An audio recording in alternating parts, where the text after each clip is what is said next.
Hey guys, Assalamualaikum. It's me Nina and welcome back to Nina Story. Rasanya dah lama sangat kan Nina tak cerita tentang cerita seram follower. So tibalah masanya Nina akan kongsikan satu kisah seram daripada Azhar, yang mana dia tak berapa nasib baik tercheck in dekat Hotel Puaka. Jadi dia ada share beberapa story seram dekat Nina. Jadi Nina tak nak panjang-panjang intro sebab Nina tak sabar untuk menakutkan diri Nina dan juga korang. So without wasting any time, let's get started.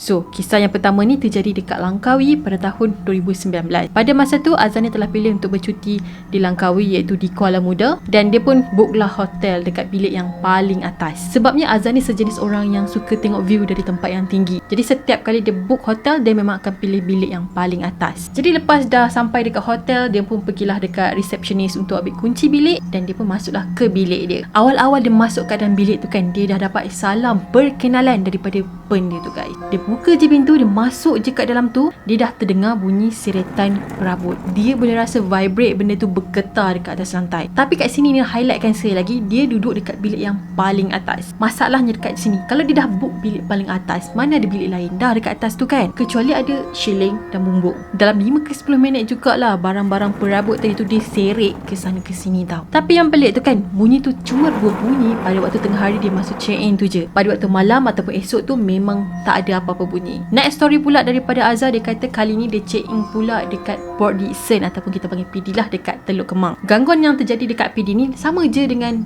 gangguan yang ada dekat Langkawi tadi, iaitu bunyi orang heret perabot. So macam biasalah, lepas dapat kunci dia pun naiklah ke bilik dia yang tingkat paling atas. Masa ni dia memang dah happy lah kan, sebab ya bilik paling atas, lepas tu dapat menghadap laut pula, memang view yang paling perfect lah. Bilik yang Azhar duduk ni kan bukan sebuah bilik, tapi lebih kepada sebuah apartment. Apartment dia memang besar sebab ada dapur, ada ruang makan, lepas tu ada ruang tamu yang besar dan juga ada balkoni. Diorang baru je masuk dekat dalam bilik tu, tengah-tengah susun barang apa semua kan. Tiba-tiba Azhar dengan kawan-kawan dia terdengar bunyi orang seret perabot guys. Masa tu belum lagi malam tau, baru pukul 3 petang diorang check in dekat bilik tadi. Benda tu dah beritahu yang dia pun ada dekat situ juga. Tapi pada masa ni Azhar dengan kawan-kawan dia macam malas nak fikir lagi lah kan. Taklah takut sangat sebab pada masa tu waktu siang, lagi satu diorang tahu yang bilik diorang paling atas dan tak akan ada bilik lain. Jadi tak mungkin lah kan. So kalau dah dengar bunyi seretan perabot daripada tingkat atas, kau faham sendirilah. Jadi diorang pun ignore lah bunyi tadi tu, dan diorang pun keluar dari bilik. Dalam pukul 10.30 malam macam tu, Azhar dan kawan-kawan dia pun balik ke bilik selepas dah puas berjalan-jalan dekat Port Dickson. So pada masa ni masing-masing dah pun penat. Masa diorang nak tidur ni kan, bunyi sekali lagi guys, iaitu perabot kena heret lagi. Tapi Azhar kata bunyi kali ni lagi ekstrim daripada bunyi pada waktu petang tadi.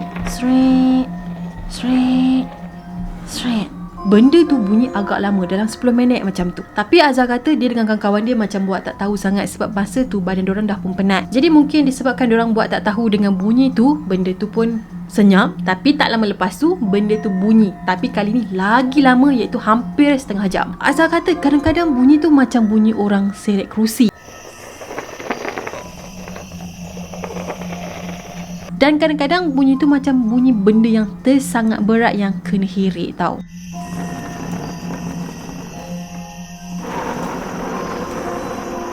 Ada part yang paling seram tau guys. Diorang tahu kiri dan kanan bilik diorang dan bawah bilik diorang tak ada orang check in. Sebab apa? Sebabnya diorang nampak masa diorang lepak dekat balkoni tu, tak ada lampu bilik yang menyala, kecuali dekat bilik tingkat bawah ada bahagian wing hujung sana. So maksudnya dekat sekeliling diorang memang tak ada orang check in. So pada malam tu bilik diorang lah satu-satunya yang menyala dekat tingkat yang paling atas. Jadi apa yang diorang buat? Diorang terpaksalah pekakkan telinga diorang dan ignore dengan bunyian tadi. Sampailah esok paginya diorang check out daripada hotel tadi. Tak lama lepas tu Azhar ni cubalah buka review hotel dekat PD tu kan, dan dia terjumpa satu komen ni. Korang cuba baca.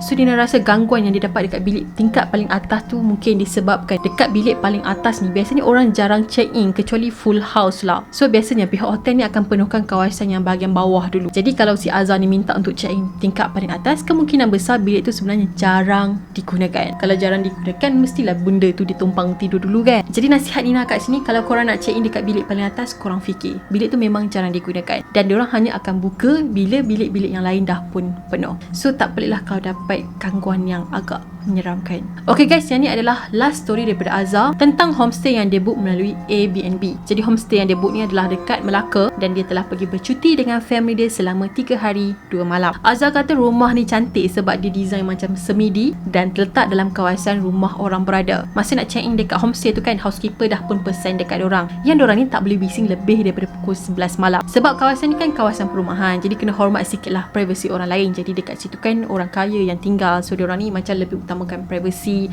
nak kawasan yang tenang. Tapi Azhar kata tak apa, diorang faham semua tu. Jadi Azhar kata pada malam pertama dia tinggal dekat situ kan, dia dah tak boleh tidur. Jadi dia pun terjagalah tidur antara tak tidur macam tu sampailah azan subuh. Bilik tidur Azhar ni menghadap ke corner lot dan Azhar tidur dekat sebelah tingkap. Sebelum masuk subuh azan tu kan, Azhar kata dia terdengar macam bunyi sesuatu dekat tepi tingkap. Bunyi tu macam bunyi suara perempuan yang tengah humming tapi dia macam agak mendayu sikit. Jadi disebabkan Azhar ni dah mengantuk sangat pada masa tu, dia tak tidur daripada tadi lagi. Jadi dia pun tak hirau lah dengan bunyi tu dan dia pun tertidur. Gangguan tu tak seberapa, tapi pada malam esok tu lagi ekstrim gangguan tu. So esok malam tu dorang satu family tengah main satu game dekat ruang tamu dekat tingkat atas. Pada masa tu dah dekat pukul 1 pagi. Biasalah kalau dah main game ni mestilah bergelak tawa, suka kan, sebab seronok tengok orang kalah. Tengah dorang duk berseronok tergelak-gelak tu kan, tiba-tiba diorang terdengar ada suara perempuan yang sambung gelak dorang tadi. Yang creepy tu kan, suara perempuan tu gelak lagi kuat daripada suara dorang. Dah lah kuat, lepas tu nyaring macam tu dan bergema satu rumah. Jadi dorang pun syak yang bunyi tadi tu datang daripada tangga dalam rumah tu, sebab dekat situ je kawasan tu macam agak bergema sikit. Masa ni dorang memang dah cuak habis, aku pandang kau, kau pandang aku macam tu. Dah lah benda tu ketawa non-stop. Even pada masa tu dorang pun dah berhenti gelak tau. Dan makin lama suara tadi tu macam semakin dekat dengan dorang, seolah-olah benda tu tengah menaiki tangga dan mendekati dorang dekat atas sambil ketawa.